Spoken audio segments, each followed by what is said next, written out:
How to save or download video from Telegram. That's what I will show you today.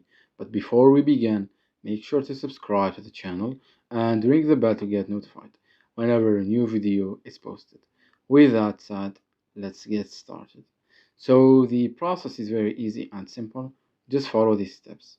Go ahead and open up Telegram. And once you do that, let's go ahead and navigate to the video that we want to save or download. Say for example, this video right here. Now, once you are on the video, you will see that at the top right, there are three dots. Click on them. And once you do that, you will see that you have the option that says save to gallery. Just click on it. And once you do that, you will see that the video has been saved to your mobile device gallery.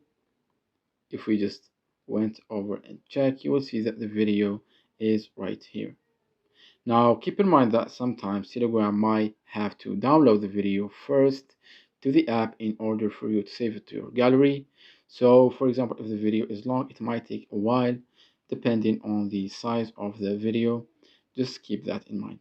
So that was it for this video. That's how you can download and save videos from Telegram.